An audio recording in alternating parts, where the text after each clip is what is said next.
Hello, friends. What another awesome time, to hook up with you again on this time out of Ekosipuri. Yeah, quickly, there's something I want us to look at today. Materialism is one of the biggest problem, that is holding Africa spellbound. Today it's quite unfortunate that, everybody seems to be so conscious of self, self, and self.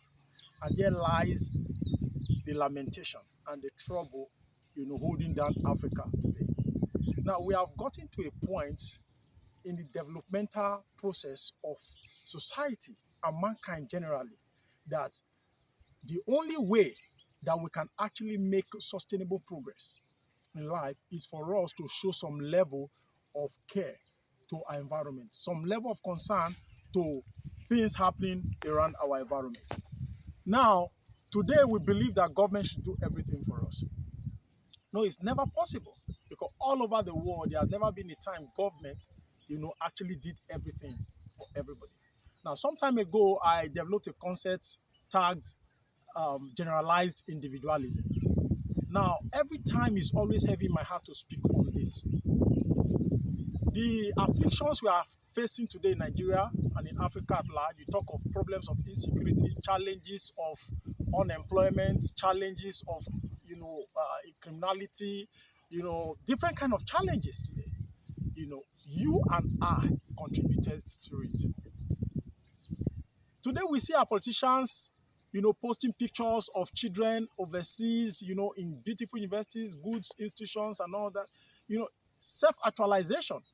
To train your children in the best of universities is a very good thing. To give them good life is a very good thing. But the truth about life is that, training your children is not actually what exalts a man. Giving them the best of life is not actually what brings about fulfillment. What that, amounts to is self-actualization. Yes, you are happy. You have actualized, you have fulfilled your earthly desire. But what gives actual fulfillment in life is how much you've been able to replicate your success in the entire society. That is it. Now, Tupac Shakur in one of his songs said some time ago that if the rich fail to spread their riches among the poor, they will spread their poverty among the rich. And that is what is happening everywhere in Africa today. We have a societal system where, once you are successful, maybe you've broken the chains of poverty, you are successful, you just consider every other person as street urchins.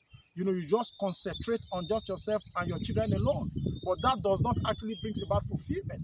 Now, there comes a time in life, there's what we call end of road. Now, a friend of mine in the Europe who does care job said, there's a time that some of these people, they get to in their life when they've exhausted all the monies, that's the pool of, how do you call it? Their pension pool has been fully exhausted. They get to a point where they've attained very ripe old age that they are becoming a serious concern to society. Now they become waste to society. At that point, some of them, they just place a tag of end of road on them. And what that means is that government could easily go into a kind of alliance with the children or the family and they reach an agreement, they inject them and they just pass away because it's just like giving them a safe landing. Now, this brings to mind the vanity of life. Now you ask yourself, all this hustling you are doing, you are the richest man today in Nigeria, you are this, you are that, it's fine.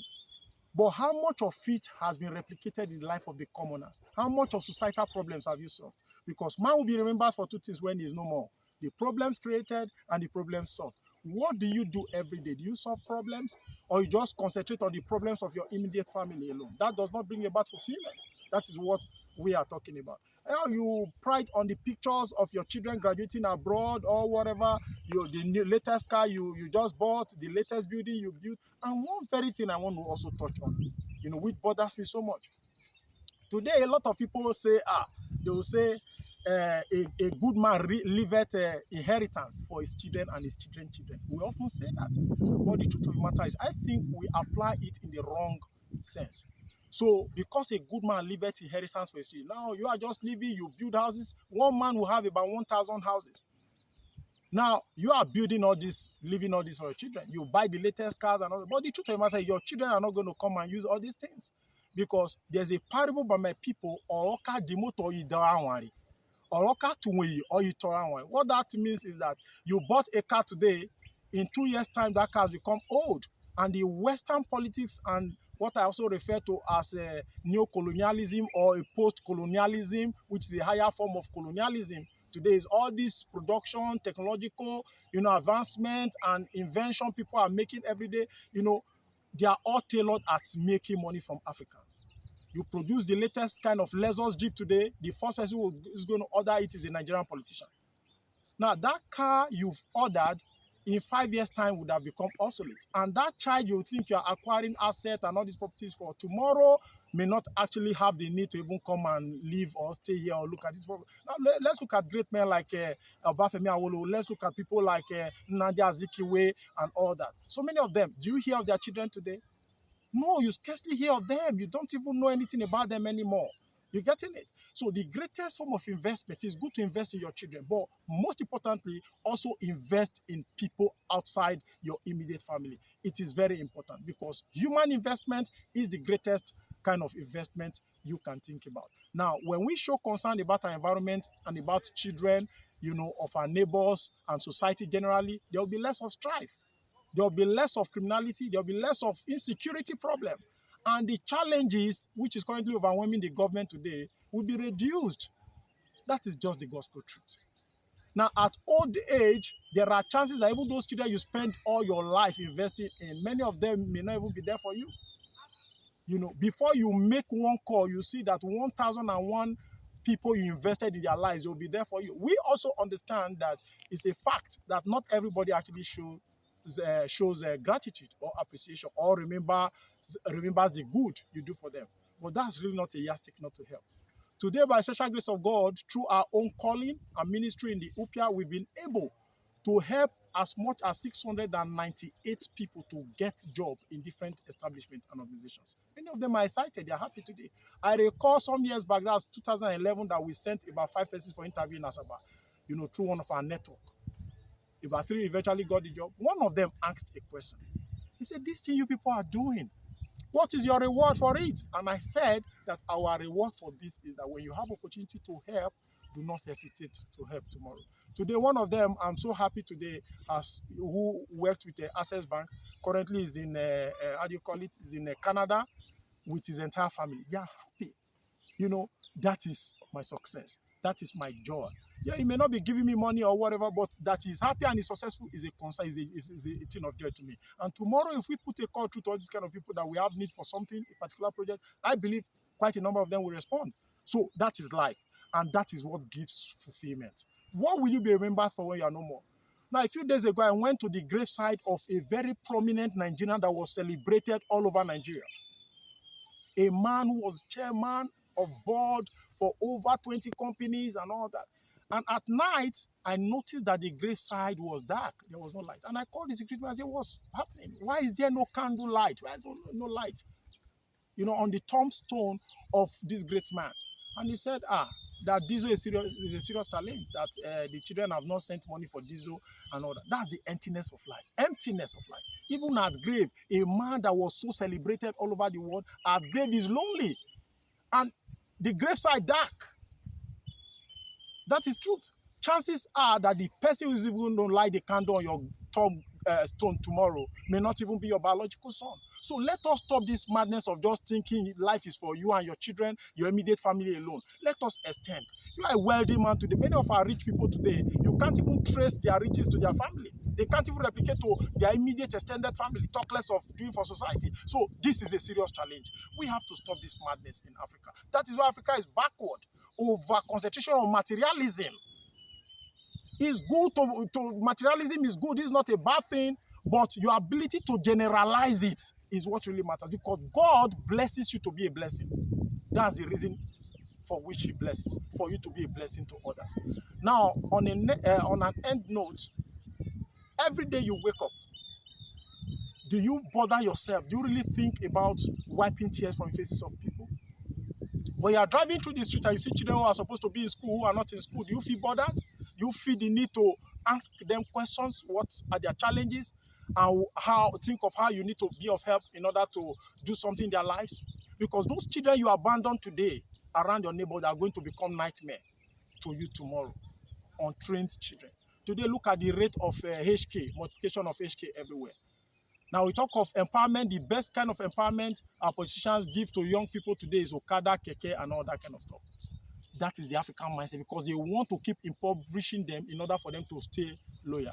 I recall asking a politician some years back, let us train the youth of your community. And he said to me, Marcus, if we do, who will be loyal? Loyalty has become food to so many of them. So it's a serious problem, a serious challenge, and it bothers me so much. It troubles my mind. Now, let me tell you this. Why so many of us are chasing after governorship, chasing after political offices, and all that kind of stuff. Do you know there is a man from the South region? I don't want to mention him. Every year, he invites me to come and speak to some youths. That's a few group of youths. Now, what does this man do? What does he do?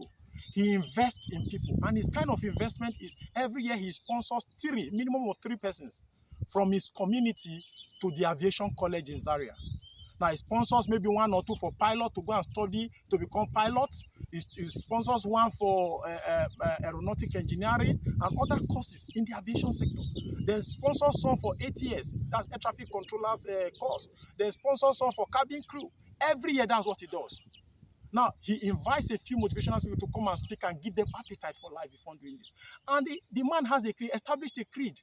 And the major creed is when you become successful tomorrow, you must replicate your success in another person, in the community. Now, what that means, this man started this 2 years ago.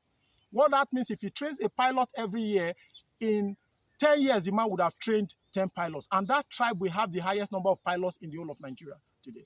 That is what we mean by doing what is strategically correct. In the words of Philip Kotler, that it is better to do what is strategically correct than what is immediately profitable. And that's what I refer to as sustainable empowerment. Not all this buying of shovels, buying of oven for people who are not interested in baking, and you say you have empowered 3 million people. Nigeria only on papers, our politicians.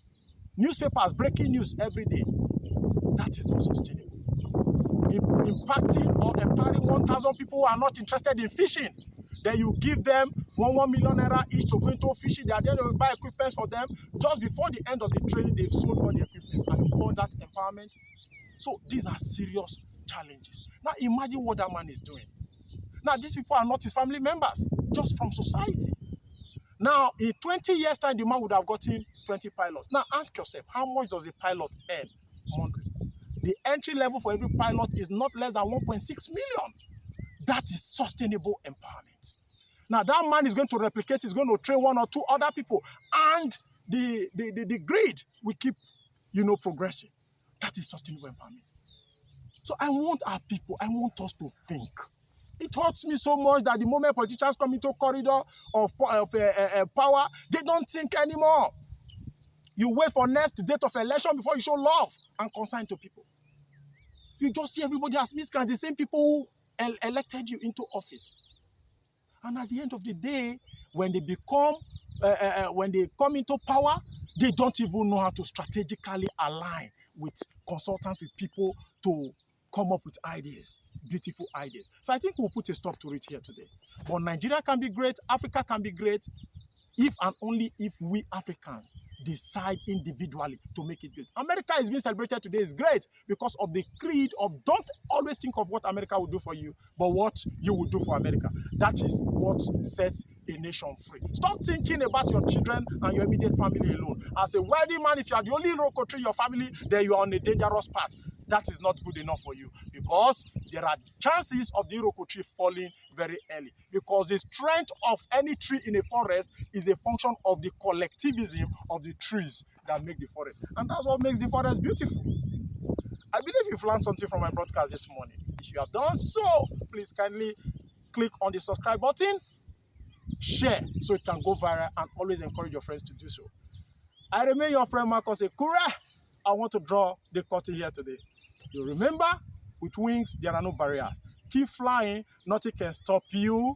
Thank you very much. And